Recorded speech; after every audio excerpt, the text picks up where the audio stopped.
Hello everyone, welcome to my channel triple fat root. I hope आप सभी अच्छे and positively सोच रहे हैं। तो जिन्होंने चैनल को सब्सक्राइब किया उनका दिल से धन्यवाद, thank you so much.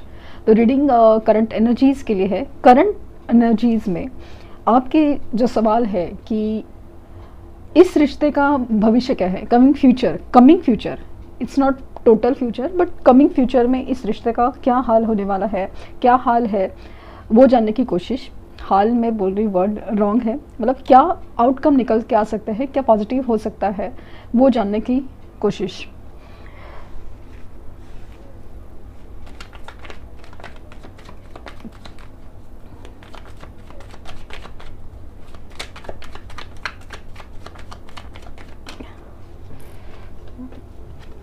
The magician,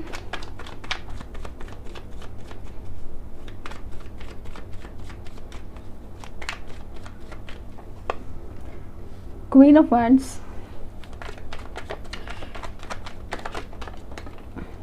ये सारे आ गए ही, मैं एक ही लूंगी।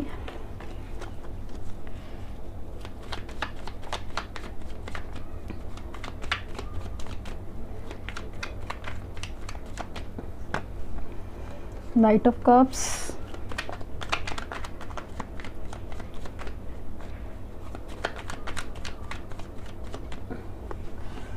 Two of swords,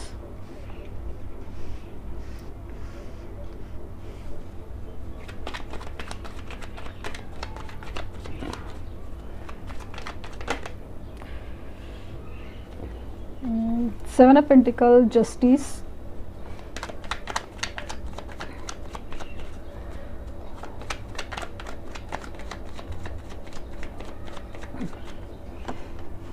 four of swords, ace of swords,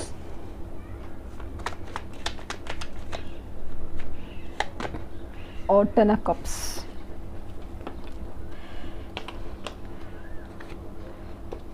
और सेवन ऑफ वैंड्स है बॉटम डेक की एनर्जी।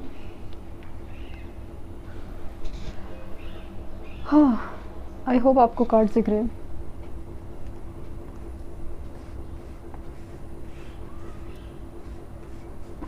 कार्ड्स है magician, queen of wands, hierophant, knight of cups, two of swords, seven of pentacles, justice, four of sword, ace of swords and ten of cups. तो इस रिश्ते में चल रहा है कि किसी एक ही तरफ से मैनिफेस्टेशन, किसी एक ही जगह से कोशिश चल रही है इस रिश्ते को आगे बढ़ाने की या उस रिश्ते को बचाने की। मैं कहूँगी बचाने की कोशिश सिर्फ एक ही तरफ से है, वो आपकी तरफ से है, वो क्लियरली नज़र आ रहा है क्योंकि रीडिंग आप देख रहे हैं।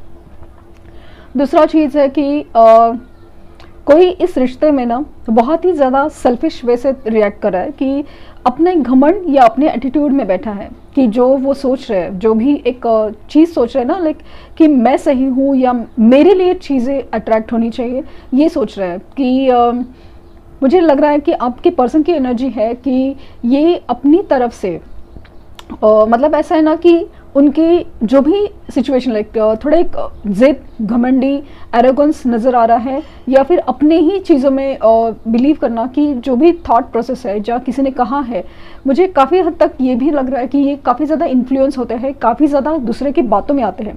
सपोज़ इनके पेरेंट्स ने, सपोज़ इनके समाज ने, सपोज़ इनके थॉट प्रोसेस ने, रिलीजन ने कहीं पे कहा कि ये सही नहीं है या ये सही है, इनकी बातों में ये बहुत जल्दी आ जाते हैं। किसी दूसरे के पर्सन की आउटर ब्यूटी या किसी चीज़ को ना जो ऊपर से देखने के चक्कर में वो ज़्यादा आ जाते हैं।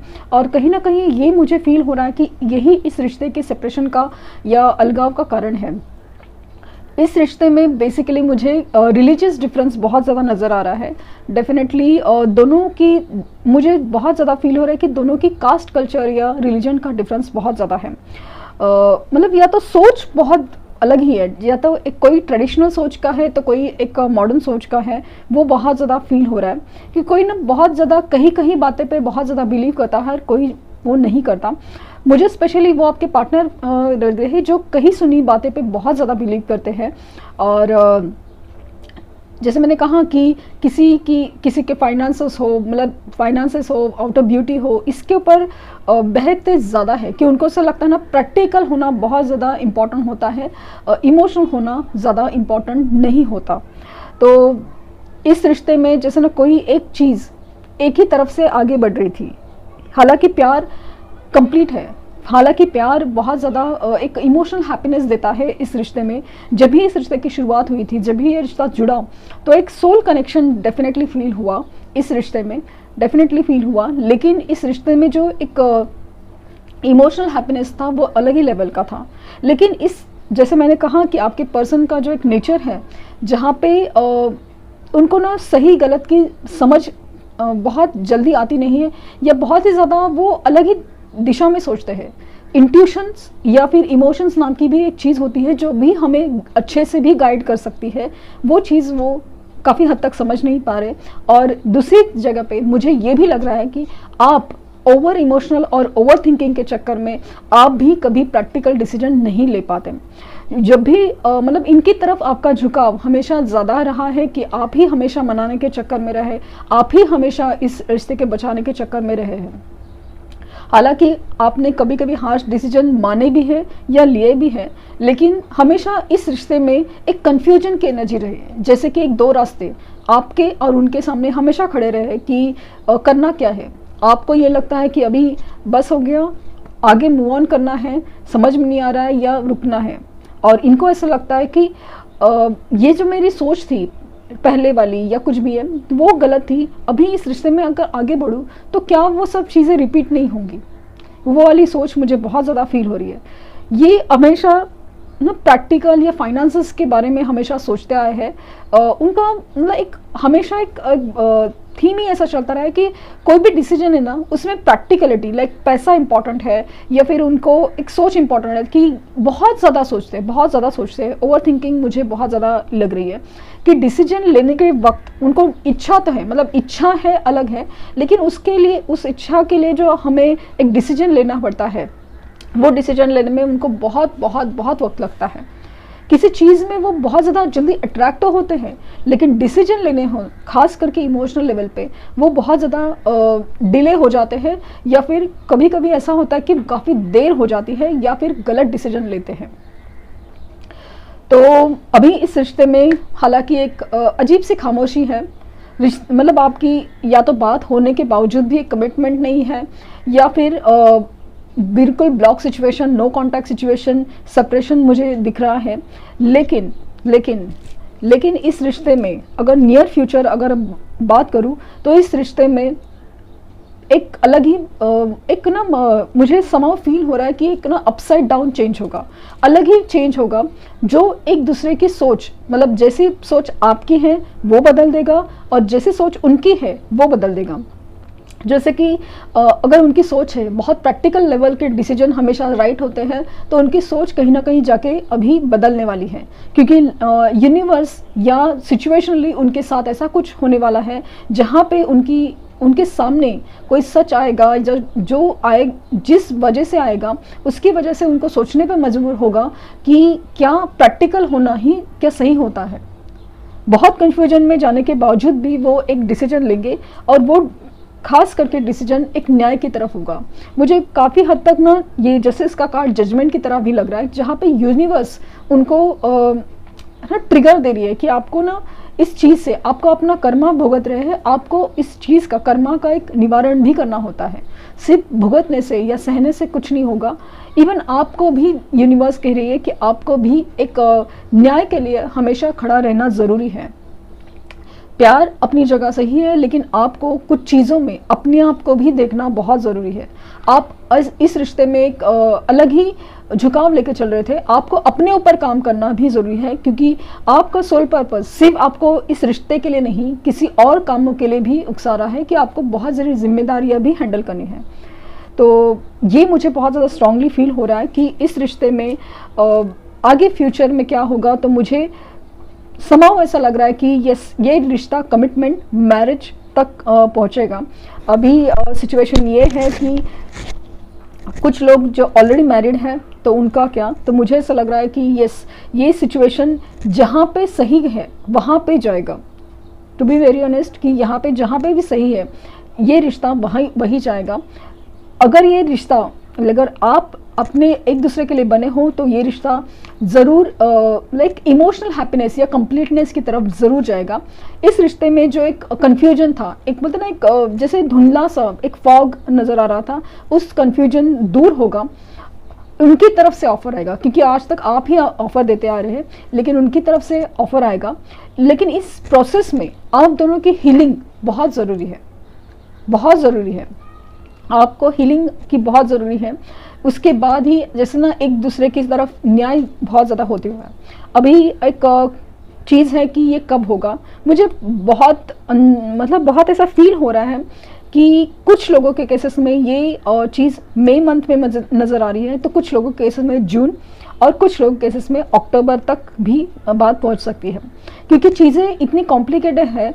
कुछ लोगों के केसेस में वहाँ सिचुएशन डिले होती जाएगी, और जो लोगों की सिचुएशन कॉम्प्लिकेटेड नहीं है, सपोज़ आप सिंगल है और रिश्ता नया ही है, तो मुझे स्ट्रांगली चांसेस है कि इनकी तरफ से अप्रैल तक कमिटमेंट आके मैरिज की बात या मैरिज कमिटमेंट उनको आपको मई तक ज़रूर आ सकता है, क्योंकि एनर्जी मुझे बहुत ज़्यादा शिफ्ट होते हुए नज़र आ रही है। और लेकिन इसके लिए आपका बिहेवियर, आपका आप में अपना सोल लेवल, इनर वर्क बहुत ज़रूरी है, बहुत ज़रूरी, बहुत ज़रूरी। तो लेट्स सी कि ट्रू लव ओरेकल से आपके लिए क्या मैसेजेस हैं।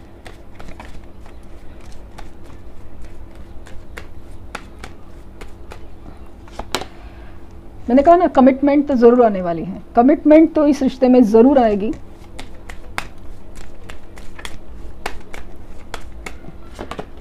बाउंड्रीज, इस रिश्ते में जो भी बाउंड्रीज है, जो भी सेपरेशन की रीज़न है, उस चीज़ों के ऊपर यूनिवर्स की तरफ से आप लोगों के लिए काम करवाया जाएगा कि जो भी आपकी सोच है वो बदली जाएगी।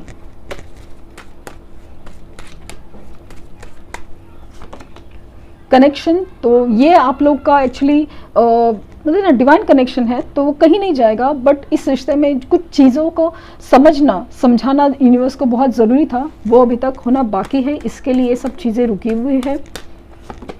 और एबंडेंस, इस रिश्ते में जैसे ना जो 10 ऑफ कप्स की एनर्जी है, बेसिकली इस रिश्ते में एक जो प्रॉस्पेरिटी है, इमोशनल हैप्पीनेस है, वो ज़रूर आएगा। आप खुद सोचिए कि इस रिश्ते में जो सेपरेशन की वजह थी, जैसे कि आपका ओवर गिविंग होना और उनका एक ओवर प्रैक्टिकल होना, वो इस रिश्ते में ना एक दरार डाल रहा था, एक सोच में डाल, जो भी प्यार है उसमें ना एक अजीब सी खट्टापन डाल रहा था, जैसे एक मीठे रिश्ते में खट्टापन डाल रहा था। तो उस चीज़ों को बदलना बहुत ज़रूरी था, क्योंकि ये रिश्ता बेसिकली एबंडेंस की तरफ मूव हो रहा है। तो इसलिए जो बोलते हैं ना, एक नेगेटिव एनर्जीज या नेगेटिव थिंग्स आपके रिश्ते से निकाली जा रही है।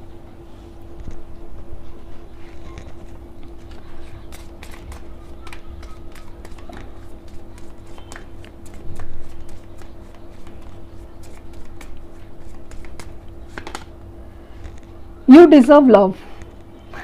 मैंने हमेशा से कहा है ना कि आप सच्चे प्यार के हकदार हैं और यू आर वैल्यूएबल। सी, इधर लिखा है यू आर वैल्यूएबल। आप सच्चे प्यार के हकदार हैं, आप कीमती हैं, मेरे लिए तो बहुत ज़्यादा कीमती हो, क्योंकि जो भी एक सच्चे दिल से प्यार कर रहे हैं ना, ये जो आप लोग इतने वक्त से इंतज़ार कर रहे हो, रोए जा रहे हो, सब कुछ है ना, भले आपको दुनिया को लगता हो या सब लोग को लगता है कि आप कितने कमज़ोर हो, आप गलत कर रहे हो, सब कुछ है, ये इंसान कभी खुशी से नहीं करता। इसकी तकलीफ़ और इसका दर्द मैं समझ सकती हूँ, क्योंकि कहीं ना कहीं इस दर्द से मैं गुजरी हूँ। तो मैं ऐसा नहीं कहती कि ये रोना था ना, इसलिए तो आपको प्यार से मैं हल्के से सही पुश कर रही हूँ, क्योंकि इतना हार्शली समझाएं कि हाँ छोड़ दो, ये आगे बढ़ो, ये करो, इतना आसान होता तो क्या ये बातें आपके दिल में या आपके दिमाग में नहीं आ सकती थी। बस धीरे धीरे से सही आपकी एनर्जी स्ट्रॉन्ग करना, जैसे कि मेरा ना इंटेंशन है, मुझे लगता है कि रिश्ता कहीं नहीं जाएगा, बस आपको अपने आप को संभाल रखना है, स्ट्रॉन्ग बनाना है। तो आप basically actually true love deserve करते हैं। Passion, allow your heart and soul to sing with the joy.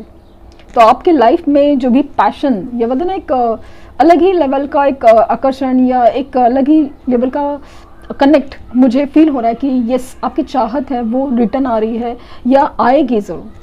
तो बेसिकली ऐसा लग रहा है ना कि आपकी जो एक एबेंडेंस का देख के वैसा लग रहा है कि यस, चीज़ें धीरे धीरे से लेकिन मूव होगी ज़रूर। चेंज आपको होना है, ये बात हमेशा याद रहे। Pay attention to the red flags, the signs are cautioning you. कुछ चीज़ें रेड फ्लैग की तरह, कुछ चीज़ें आपको अलर्ट कर रही है कि ये गलत है, ये सही है। एग्जाम्पल के तौर पे आपका ओवर इमोशनल होना, आपका ओवर गिविंग होना, ये आपको दिखा रहा है कि आप ओवर दे रहे हो या कुछ गलत कर रहे हो, ज़्यादा दे रहे हो या इंसान गलत।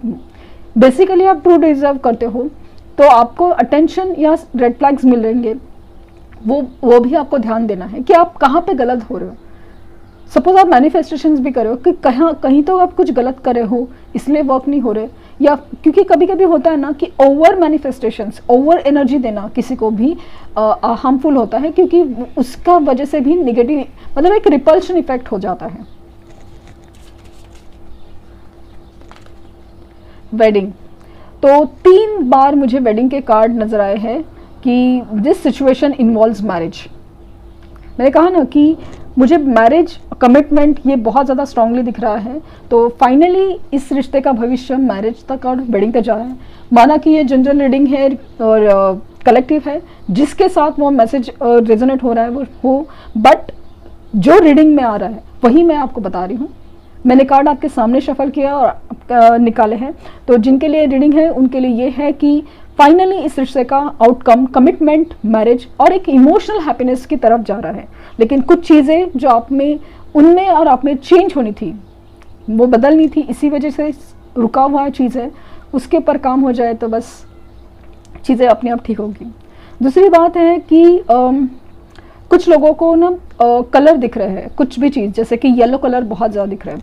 तो yellow colour significance of the growth है, प्रॉस्पेरिटी है, तो हेल्थ है। तो बेसिकली मुझे स्ट्रांगली फील हो रहा है कि आपको ना कहीं से विजडम या एबेंडेंस आपकी लाइफ में आ रहा है, और उसके लिए आपको मतलब आपको ना गाइड किया जा रहा है कि आपको इस बात को समझना है और आपको लाइफ में अपनी विजडम या आपके पास जो नॉलेज आ रही है, सपोज टैरो रीडिंग के थ्रू भी आपके लिए कुछ गाइडेंस आ रहा है, उस चीज़ को आपको समझ के आगे बढ़ना है। मैं ऐसा नहीं कह रही कि मेरी ही रीडिंग्स या कुछ भी तरह से, कुछ भी तरीके। फॉर एग्जांपल आप करियर में अगर आप सोच रहे हैं तो आपकी कहीं से भी आपको कुछ ऐसा नॉलेज मिलेगा या आपके नॉलेज का यूज़ करके आपको आगे बढ़ने का एक मौका मिलेगा। बेसिकली प्रॉस्पेरिटी और अपॉर्चुनिटी आपके पास आ रही है जो आपको ग्रोथ की तरफ लेके जा रही है। बहुत ही पॉजिटिव चीज़ हो रही है। कलर डिफरेंट हो सकते हैं, अपने अपने हिसाब से जानने की कोशिश करूँगी, जानने की कोशिश कीजिए कि क्या हो रहा है। तो और दूसरा कुछ नहीं है, ठीक है, कि जो भी आपके कुछ क्वेरीज होगी तो उसका आंसर मैं देने की कोशिश करूंगी, क्योंकि जब भी कुछ क्वेरीज ऐसी होती है कि जिसकी वजह से सबको उस चीज़ का गाइडेंस मिले, ये मेरा एक इंटेंशन रहता है, तो इसीलिए मैं वीडियोज़ में बताती हूँ। तो ये थी रीडिंग। आई होप आपको कुछ गाइडेंस मिला हो। लाइक शेयर सब्सक्राइब करना ना भूले। Thank you universe, thank you universe, thank you universe.